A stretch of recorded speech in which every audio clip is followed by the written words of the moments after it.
Welcome to The Culture. We rest at the pulse of the community, providing all things news, music, fashion, events, and everything that we talk about in between. It's a lifestyle. We are The Culture. Good day. I am your host for The Culture. My name is Jessica Garrett Motkins. Welcome and thank you so much for joining us. Today we have a friend to the show, Dr. Steve Gallen III, Vice Chairman for the Miami-Dade County Public School Board. Welcome, Steve, and thank you for joining us. Glad to be back home again, joining the culture to provide further insight and discourse regarding some of the critical issues that we face. And once again, I want to commend you for your work, not only on the culture, but on a personal note. I want to commend and thank you for your role in supporting me over the past 4 years, prior to the past 4 years, as we've done this work. So again, salute to you, Jessica, and salute to the culture team for the phenomenal work that you're doing.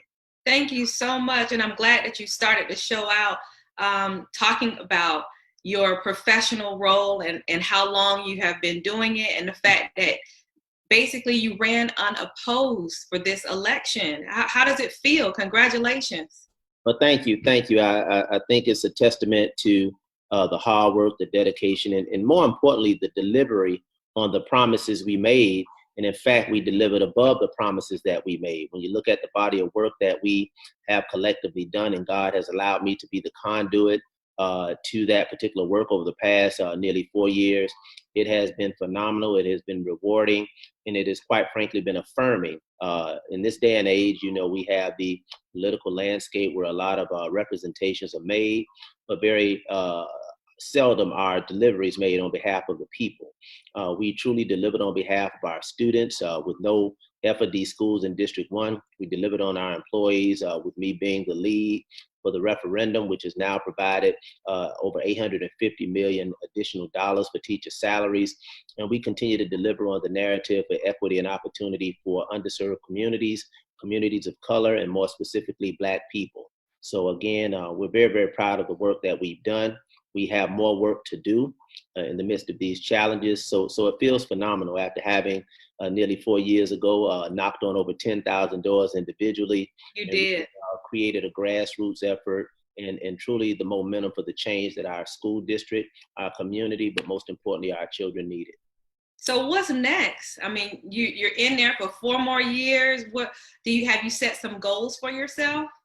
I think 4 years for me, and I have the educational background, having been a teacher, a principal, a superintendent. I understand that school reform is not episodic. It is not a sprint. It is a marathon. So we're very, very excited about the work that we've been able to do over the initial 4 years, but that was just a foundation. Right. And in school reform, it usually takes 3 to 5 years to really get things embedded in the culture. COVID-19 has been somewhat of a setback over the past 6 months with respect to regression of learning for our students. I shared with the superintendent on yesterday that it is a multifaceted concern. It's not only the learning that our children have lost previously, but as looking forward prospectively, it's the learning that they're not going to realize in its fullness based on the condition. So we do have some concerns, so we have to persevere. So we want to build upon the work that we've done in terms of academic performance, in terms of closing further the achievement gap, in terms of providing for equity in learning and program provision and opportunities and economic opportunities for underserved and underrepresented businesses. And again, to continue to push the needle on appropriate compensation for our employees, our teachers, and all individuals who put their shoulder to the wheel of this work. So we're just getting started. We're just getting started. We are just getting started. But we're prepared to run the marathon for our schools, the marathon for our community. But more importantly, I've been running this marathon for our children for over 30 years as an educator. And I'm prepared to run to see what the end is going to be. Well, your work is to be commended, Steve. I think that it is an awesome opportunity that you have placed before yourself and changing the trajectory of all of the students in District 1 and actually, quite frankly, throughout Miami-Dade County.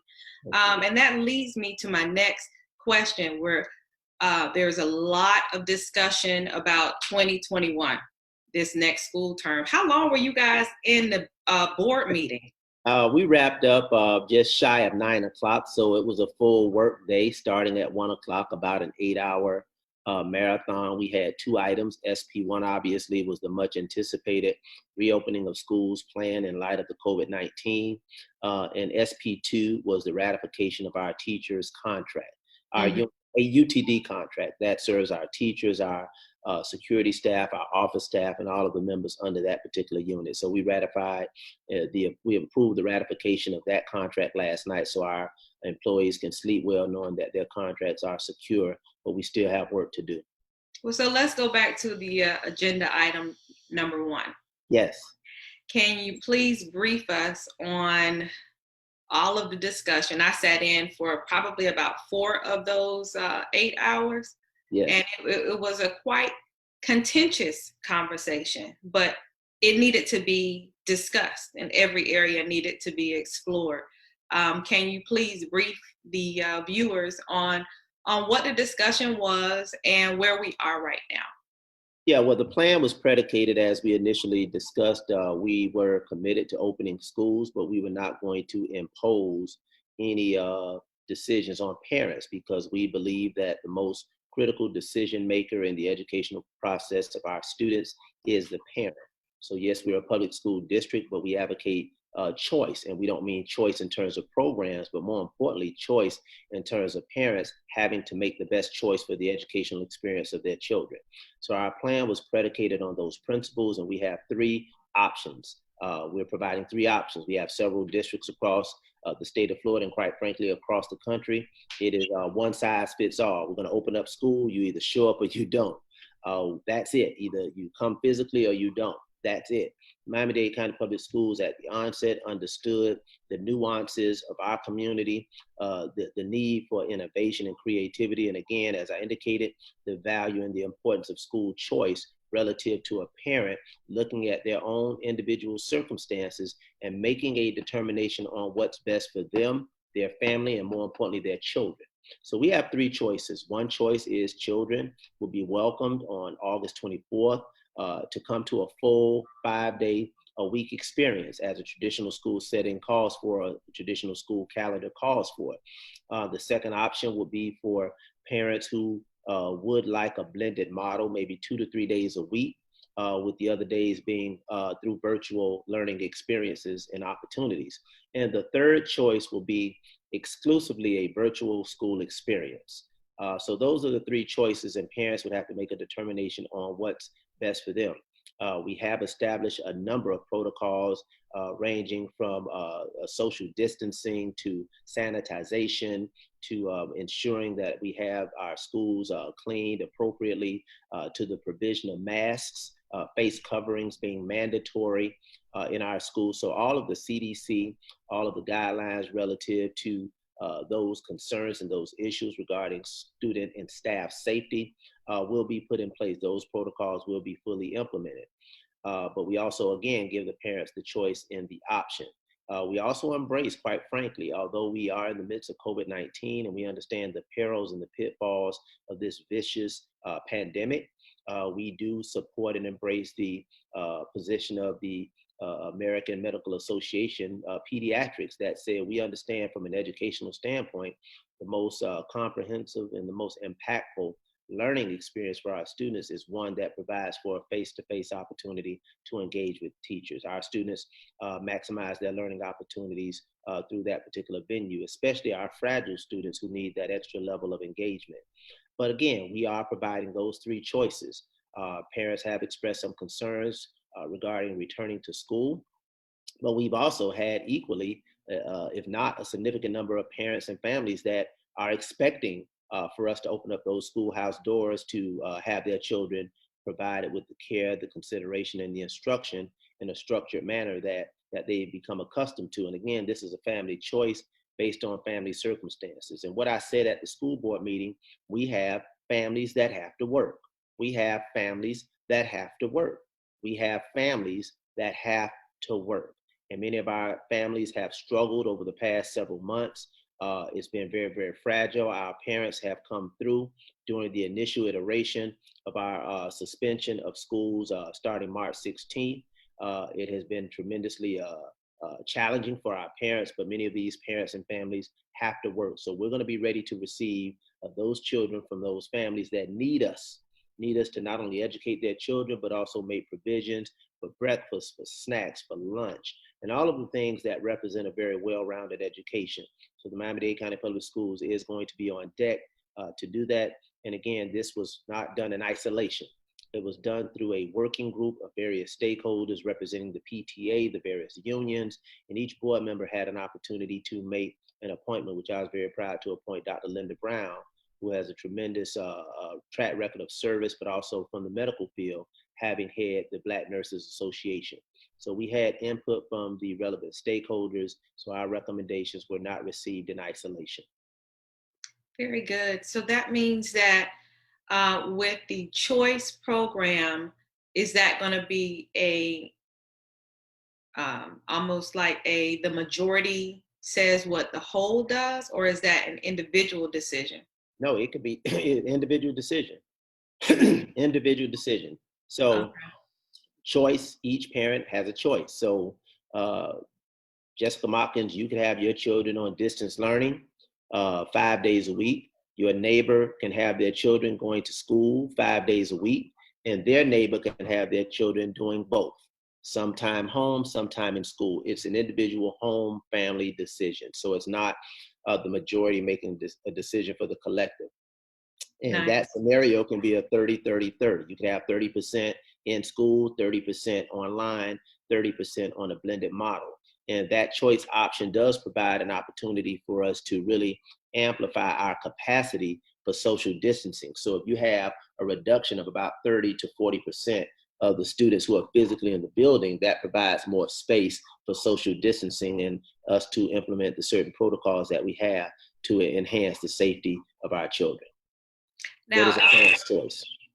It's a okay. parent's choice, yes.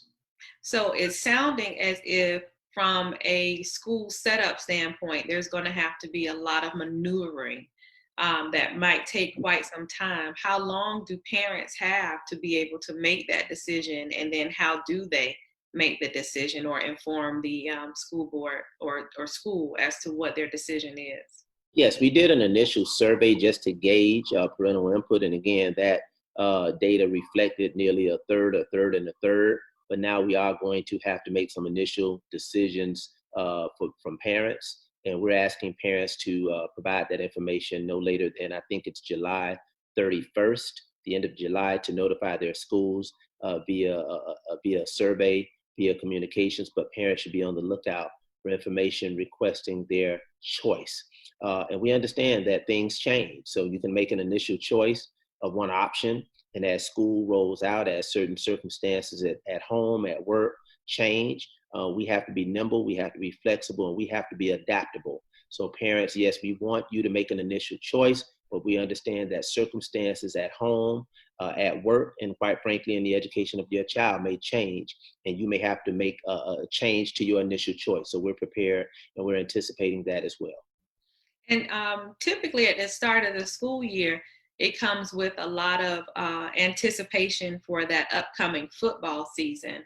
Has there been any discussion about school athletics? Absolutely. We're going to, as a part of that particular process, we're going to begin summer physical training in 2 weeks. Our schools will be sent out communications from the district office, athletic department, that they can start conditioning in the next 2 weeks. We're looking at the middle of July. I think it's July 14th or 15th. Don't quote me on the date, but yes, by the middle of July, schools will be able to initiate their summer physical training for football programs and other related programs. Obviously, there are some other recommendations for fall sports when they will actually officially begin. There was a communication that came out from the FHSSA regarding pushing back the initial date. It's a recommendation. It's a recommendation to them for the first official game, but the physical level of engagement and preparation for our football program specifically should be able to commence the middle of July. And notifications will be going out to the individual schools through the principal, athletic director, and ultimately to the head coaches. Okay. And that will have to be implemented with certain parameters as well. So obviously they won't be able to congregate in large groups, but maybe groups of 4 to 5, 5 to 7, but all of those provisions that will honor social distancing and all of the protocols that we come to expect and we have now come to live with through this pandemic. Hmm. And there are a number of viewers that are also going through a social justice shift in their lives, which um, quite frankly, doesn't necessarily touch on the school system per se.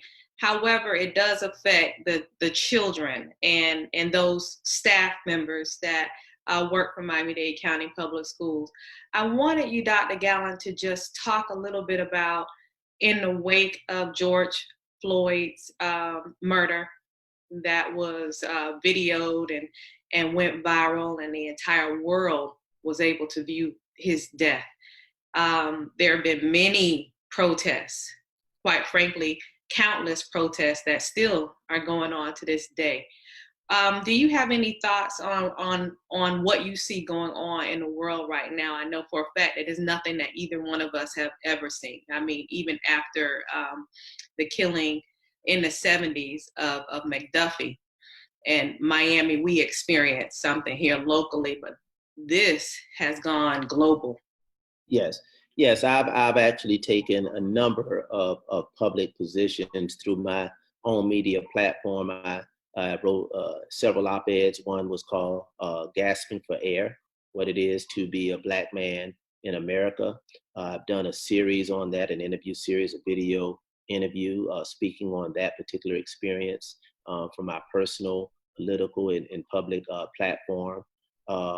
Most recently, I released another YouTube video that really talked about my reflections on that. And it started out with the actual horrific scene of the accosting of George Floyd and the subsequent murder of him on videotape. And it really ran through reflections on my life as a Black man growing up in America, quite frankly. But yes, this is not a new phenomenon. Quite frankly, we talk about the 70s or the 80s with Arthur McDuffie, but we can also go back to Emmett Till. I mean, he allegedly whistled at a white woman, and we know what happened to him. But this is part of the horrific narrative of Black people in America. And what I see right now is significantly different. It's significantly affirming. And what I often have stated is that the reconciliation of justice for Black people cannot be squarely on the shoulders of Black people. What we have seen in the 60s and the 70s, and quite frankly, the 50s, going into the 60s with the civil rights movement, is yes, that was shouldered and that was led, and we had very public and proud conduits that God used, and vessels such as Dr. Martin Luther King, Malcolm X, and others. But there were also white people. There were also people from different backgrounds that walked, that stood, that spoke, and that fought for humanity, for the justice of Black people, whether it was civil rights, voting rights, women's rights. And what we found is that the reconciliation of justice for the deprived and the denied cannot be squarely on the shoulders of those who have been victimized. It requires people, when we can't breathe, when we're gasping for air, we need those who are able to breathe, to not only breathe, but be able to stand, speak, and fight with us. So what I see, Jessica, right now, I see that movement has taken place, and I hope that it is a movement that continues and it's not just a moment. And again, it mirrors those challenges and those opportunities that we faced in the 60s. And again, very encouraging because it came from young people in the 60s. It came from a diverse group of young people in the 60s, Black, white, and Hispanic. And what I'm seeing right now is that being amplified tenfold, 100-fold, 1,000-fold, and not only in cities or states or throughout this country, but as you indicated, throughout the world. And it's starting to translate into significant, tangible policy positions. Laws are being immediately changed. Businesses are immediately capitulating to their unjust hiring practice, to their unjust business practices. You had the NFL commissioner to basically, no pun intended, come to his knees and apologize and embrace the reality that Blacks face after the NFL had been silent for years on the heels of Colin Kaepernick protesting brutality and injustice from police against Blacks. So I've seen an awakening from Facebook to Wall Street to Main Street. to symbols of hate, symbols of racism being torn down. Just recently in Virginia, I think yesterday they took down another symbol of racism, a symbol of hate, and all of these Confederate symbols that were quiet dog whistles, if you will, of a horrific time in which society legally dehumanized us. And I see that awakening. I've never seen that before. These are tremendous moments, but I hope this continues as a movement. But I am encouraged, I am inspired, and we as the Miami-Dade County Public School Board have also taken a position. I actually proffered an item for us to denounce hate, to denounce divisiveness, and to really stand in solidarity and fight against oppression of Black people, people of color, people who are underserved, but more specifically, understanding the brutal, consistent, and horrific dehumanization and killing of Black people, more specifically Black men. That's good. I even see now there was an article that just came out where Rundle is filing charges against some police who their actions were found unjust, but then I read that she hadn't done anything like that in over like 27 years and that she's up for re-election. And I understand that, but I am also happy that in her attempt to be re-elected, she is doing what is right by the people. And if that is the fuel that is needed in order for her to do it, then thank God. There are also, like you said, statues coming down. And then even in Broward County, our sister county, they have been discussing about the renaming of the schools that have the word plantation in it. Yes. And again, this is about a heightened level of accountability, and people may not respect us, but what they also have come to do, especially elected officials, they respect and fear the vote. So the election season, the election cycle was very, very timely. I think COVID-19 also provided fuel to the fire for people to have been locked down for so long, and it provided an opportunity to implode in a very constructive, meaningful, and progressive way.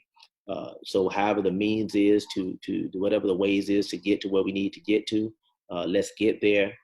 We understand that we can change some policy positions, we can change some laws, and we understand we're not naive that we can't change what's in the heads and hearts of people, but we can also hold systems of justice, systems of education, systems of government accountable. And this is really about not an individual per se. This is not about groups of people. This, to me, is a challenge. This is a confrontation against a system of racism, of systemic racism. So we could talk about an individual, we can talk about groups of people, whether it's Ku Klux Klan, skinheads, or whomever. But these people are representations and manifestations of systemic racism. And now, I've said it, so this is not new language for me.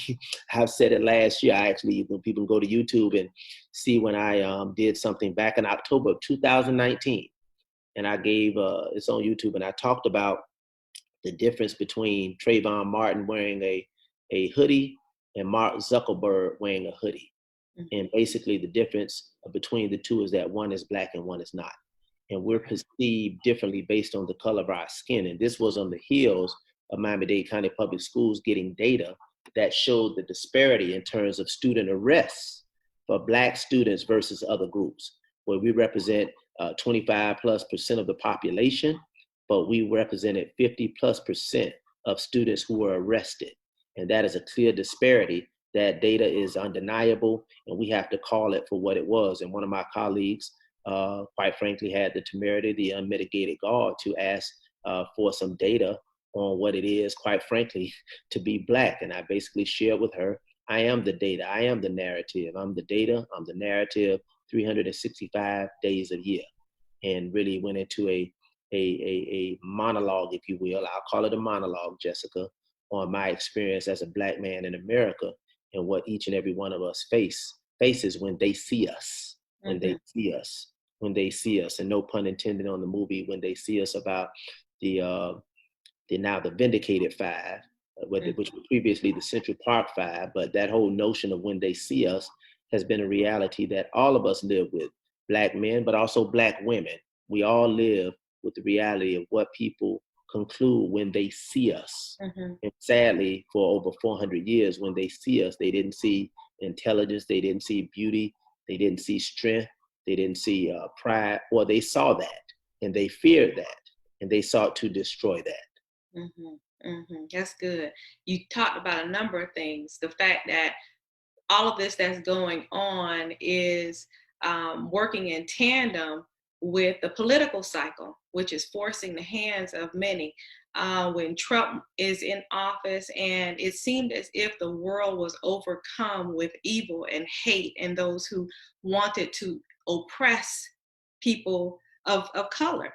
And it was just interesting the way we see that at a certain point with George Floyd, the righteous stood up and said, I have had enough. And by righteous, I mean, it's just not Black people, because we need those people who don't look like us to, like you said, stand up and amplify this conversation. And then you also mentioned about when they see us. I want to say kudos to TV shows like Blackish and Black AF, because at the end of the day, they have these uncomfortable conversations and surrounded about the things that we go through on a day-to-day basis. But what has happened now, when you go back and watch these shows, is so relevant, not only to us, now white people, non-Blacks, Hispanics, you can look at this show and then understand that it was not just something that was scripted, it was based on reality. My daughter was watching Blackish, loves it. She's elementary school. And she said, oh, mommy, look, he's talking about the talk. You've had the talk with me. And I said, yeah, I absolutely have. And then going back to what you said about when they see us, Kenya Barris with Black AF, he talked about the white gaze and the fact that people have been staring at him and his family, his wife. His wife brushed it off and said that we're attracted. But no, that's not what it boils down to. At the end of the day, they're looking just because they want to look at you. They stare. I mean, it is this auspices that we stand up under on a day-to-day basis of being subjected to really being objectified. Just yes. It's daunting. But I'm glad that we have pop culture that has brought these things to scripted TV shows so that people who are not Black can kind of see what it is that we go through on a day-to-day basis. And like the time, go ahead. What you said about 45 in the White House having created a pathway toward oppression, that pathway has been there. That pathway has been alive and well. I think what we have now seen is an open demonstration of oppression. People have just been open with it. They just have been unapologetic about their oppression, about their brutality, about their hate, and about their racism. You know, it was something that was taboo to be openly racist in some circles, but people have been given license at the highest level to demonstrate a level of racism that they come to demonstrate. And there's another caveat, Jessica, that I have to say it because I was on the other side of that. And I was on the other side of the Black man. I'm not angry, I'm just outspoken. But for a while, I was the Black man that said what others didn't say. And, you know, you had people in our own communities, in our own leadership roles that were complicitly silent. And now it was cool, you know, to be silent. Now it's cool to speak up. And I just chuckled. I think I put a post on Facebook one day. I was probably throwing shade. I said, you know, it's funny to see those who whispered that Steve was too loud now finally speak up. And it's just, you know, it was that, you know, I was talking about race. I was talking about racism. I was talking about equity. I was talking about diversity. I was challenging the status quo for Black people in this community, specifically in the Miami-Dade County Public Schools. And now people in other circles would whisper that I was too loud, They would whisper about me speaking up. And now it's just intriguing to see some of these same people now grab the mic because now it's popular to speak up. But this was never about a popularity contest for me. It was always about standing up, speaking up, and fighting for what I believe in. And 4 years ago, Jessica, those were the 3 promises that we made. We would stand, we would speak, we would fight. I didn't promise that I would deliver over 40 award items approved. I didn't promise that I would eliminate F&D schools. I didn't promise that I would be the conduit for an $850 million in additional revenue for teacher salary. I didn't make any of those promises. But what I did promise that I would do, I would stand, I would speak, and if need be, I would fight. Mm-hmm. The thing that separates you, Steve, is you've been free. You're not beholden to anyone. And that's the difference. Those people who are silent. Yes, some people have different paths to walk. There are some people who will vocalize the things that need to be said.